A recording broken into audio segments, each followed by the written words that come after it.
शुभ मध्याह्न बच्चों। मैं अशोक कुमार देहरी, आपका हिंदी विषयाचार्य, आज की कड़ी में आप सबका स्वागत करता हूं। आज हम कक्षा 11वीं विषय हिंदी आरोह भाग 1 के अंतर्गत गद्य की कड़ी में मियाँ नसीरुद्दीन पर चर्चा करेंगे। तो आइए पढ़ते हैं। इस मजमून पर हमसे कुछ कहते न बनाया तो कहा, अभी यही जानना था कि आपके बुजुर्गों ने शाही बावर्ची खाने में तो काम किया ही होगा। अर्थात लेखिका यह कहना चाहती हैं कि जो शाही बावर्ची खाना है अर्थात राजकीय भोजनालय में आपके बुजुर्गों ने इसके पहले काम तो ज़रूर किया होगा। मियाँ ने बेरुखी से टोका। मियाँ जो महाशय थे उन्होंने रूखेपन से बात को काटा। वह बात तो पहले हो चुकी ना, अर्थात उसके विषय में हम तो पहले ही चर्चा कर चुके हैं।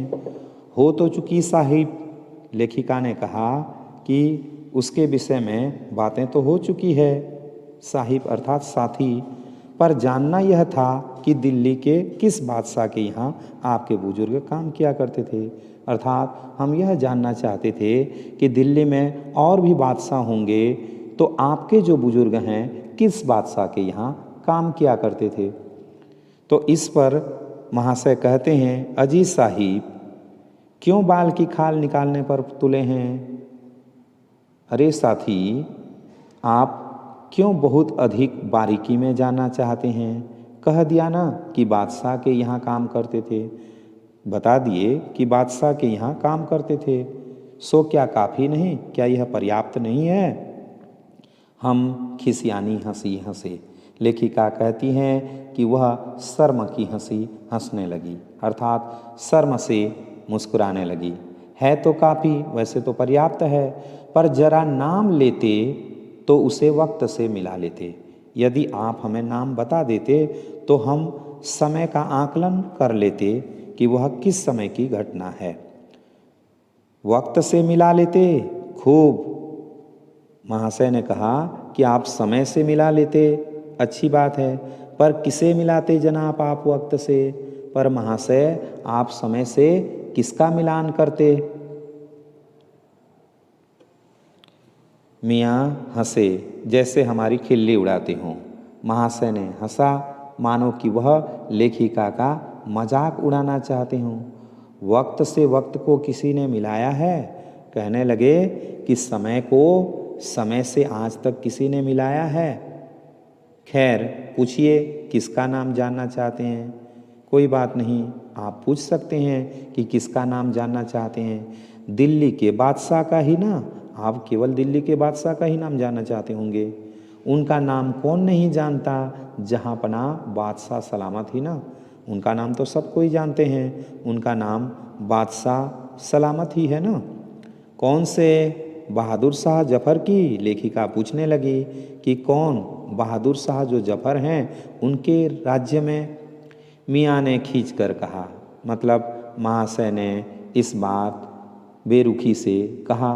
फिर अलट पलट के वही बात, आप फिर उसी बात पे अड़े हुए हैं। लिख लीजिए, बस यही नाम आपको। कौन बादशाह के नाम चिट्ठी रुक्का भेजना है? यदि आप चाहते हैं तो इस बात का नोट कर लीजिए। वैसे भी आप बादशाह के नाम पर कौन से पत्र और संदेश भेजना चाहते होंगे? डाक खाने वालों के लिए सही नाम पता ही जरूरी है। वैसे अगर डाक खाने वाले होते, चिट्ठी पत्र भेजने वाले होते तो आपको सही नाम जरूरी होता। जो बता रहा हूँ उसे लिख लीजिए। हमें बीटर बीटर अपनी तरफ देखते पाया तो सिर हिला। अर्थात लेखिका कहती हैं कि जब मियाँ की ओर एकटक देखने लगी तो उन्होंने सिर हिला दिया। अपने कारीगर से बोले और उनके पास जो शिल्पी था उसी से बोले, अरे वो बब्बन मियाँ, भट्टी सुलगा दो तो काम से निपटें। उन्होंने कहा कि भट्टी को सुलगा दो ताकि काम आगे बढ़े। शायद वो नहीं चाहते थे कि उन महाशय के बारे में पूरी जानकारी दें।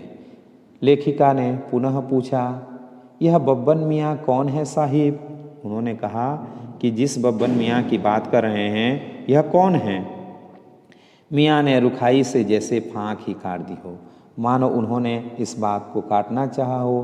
अपने कारीगर और कौन होंगे, मतलब हमारे शिल्पी हैं, और कौन हो सकते हैं। मन में आया पूछ लें आपके बेटे बेटियां हैं।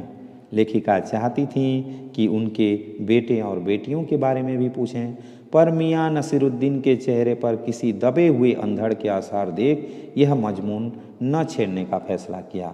अर्थात जो महाशय हैं उनका दबे हुए अंधड़ के आसार अर्थात विषय को टालने का भाव देखा तो यह मामला उनको छेड़ने का फैसला नहीं किया।